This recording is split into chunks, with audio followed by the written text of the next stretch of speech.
咁今集越來越耐，我想教大家去旅行呢，就一定要記得將啲 cash 擺喺鞋底啊！我覺得大家都應該要咁做。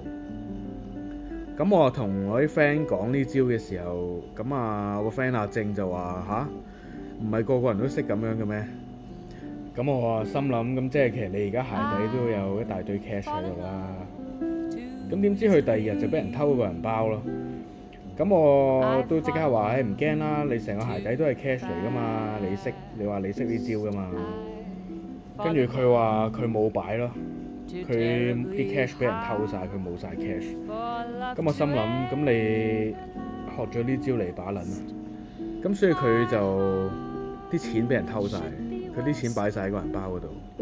咁我陪佢報警啦，咁但係點知嗰啲越南警察，算啦唔講啦。咁但係你喺越南報警呢，你記得要帶個翻譯咯。如果唔係，佢唔會幫你做嘢，佢都係會叫你帶個翻譯過去。